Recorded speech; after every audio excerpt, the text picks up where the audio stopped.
دن میں ایک لمحہ ایسا بھی ہونا چاہیے جب آپ خود سے بھی ملاقات کریں تاکہ خود کا خود سے تعلق مضبوط ہو۔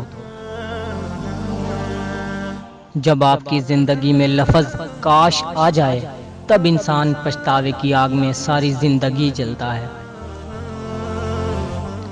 اگر تمہیں لگے کہ تمہارا امتحان لیا جا رہا ہے تو خوش ہو جاؤ کہ تم اس قابل سمجھے گئے، کیونکہ اللہ کے ہاں عاشق کا امتحان ہوتا ہے، منافق کا نہیں۔ رشتے توڑنے کا مشورہ تو ہر کوئی بھی دے سکتا ہے، مگر رشتے جوڑنے اور نبھانے کی ترغیب کوئی باشعور شخص ہی دے سکتا ہے۔ اگر آپ کسی کو دل سے چاہو اور وہ آپ کی قدر نہ کرے تو یہ اس کی بد نصیبی ہے، آپ کی نہیں۔ فاتحہ لوگوں کے مرنے پر نہیں بلکہ احساس کے مر جانے پر پڑھنی چاہیے، کیونکہ لوگ مر جائے تو صبر آ جاتا ہے، اور اگر احساس مر جائے تو معاشرہ مر جاتا ہے۔ ہر عمل کے انداز کا انجام ایسے چھپا ہوتا ہے جیسے بیج میں درخت چھپا ہوتا ہے۔ وقت جیسا بھی ہو، اچھا یا برا، بدلتا ضرور ہے، اس لیے اچھے وقت میں ایسا کچھ برا مت کرو کہ برے وقت میں اچھے لوگ آپ کا ساتھ چھوڑ دیں۔ جب آپ کا دل درد سے بھر جائے اور آنکھوں میں بے تحاشا آنسو آ جائیں تو اس رب سے چپکے باتیں کر لیا کرو۔ وہ سب جانتا ہے لیکن آپ سے سننا چاہتا ہے۔ کبھی کبھار کسی شخص کی بذات خود موجودگی کے بجائے اس کے ساتھ بتائے گئے لمحوں کا احساس زیادہ فراغت بخش ہوتا ہے۔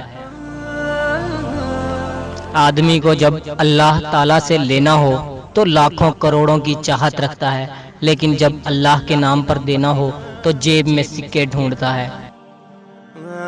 ایک مسجد کی دیوار پر لکھا گیا ایک خوبصورت جملہ، اگر تم گناہوں سے تھک گئے ہو تو اندر آ جاؤ، خدا کی نعمت ابھی بھی تمہارے انتظار میں نہیں تھکی۔ زمانے کا شکوہ نہ کرو بلکہ خود کو بدلو، کیونکہ پاؤں کو گندگی سے بچانے کا طریقہ جوتا پہننا ہے، نہ کہ سارے شہر میں قالین بچھانا۔ اللہ کو بھول کر غفلت میں جینے سے بڑا کوئی جرم نہیں، کیونکہ انسان ہر جرم کا ارتکاب اس جرم کے بعد کرتا ہے۔ قرآن پاک کی یہ خوبصورتی ہے کہ آپ اس کو بدل نہیں سکتے، لیکن وہ آپ کو مکمل طور پر بدل سکتا ہے۔ رب کی بڑائی کے لیے ایک صورت اخلاص ہی کافی ہے، وہ اکیلا ہے، اس کا کوئی شریک نہیں۔ کسی فیصلے کے وقت بات اگر قرآن تک پہنچ جائے تو فیصلہ قرآن کے اوپر ہاتھ رکھ کر نہیں بلکہ قرآن کے اندر سے پڑھ کے کریں۔ انسان جب گناہ کا ارادہ کرتا ہے تو دائیں بائیں آگے پیچھے اچھی طرح دیکھ لیتا ہے، بس اوپر نہیں دیکھتا۔ کبھی کبھی اپنی خوشیوں کو حاصل کرنے کے لیے جھکنا پڑتا ہے، اور وہ جھکنا کبھی رائگاں نہیں ہوتا۔ محبت، دوستی، یہ دو چیزیں ہر طوفان کا مقابلہ کر سکتی ہیں، مگر ایک چیز ان دونوں کے ٹکڑے ٹکڑے کر سکتی ہے، اور وہ ہے غلط فہمی۔ جتنی ذہانت کسی کی بات کا جواب دینے کے لیے ضروری ہے، اس سے کہیں زیادہ ذہانت اس کی بات کو سمجھنے کے لیے ضروری ہے۔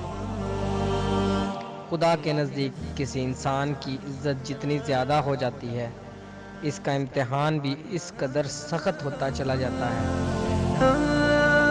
استاد بادشاہ نہیں ہوتا، لیکن بادشاہ بنا دیتا ہے۔ اچھے کے ساتھ اچھے رہو، لیکن برے کے لیے برے مت بنو، کیونکہ تم پانی سے خون صاف کر سکتے ہو، لیکن خون سے خون نہیں۔ علم وہ نہیں جو آپ نے سیکھا، علم تو وہ ہے جو آپ کے عمل و کردار سے ظاہر ہو۔ دوسروں کو بے سکون کرنے والا کبھی سکون نہیں پاتا۔ صحیح وقت پر 2 لفظ نہ بولے جائیں تو وقت گزر جانے کے بعد لمبی کہانیاں سنانا بیکار جاتا ہے۔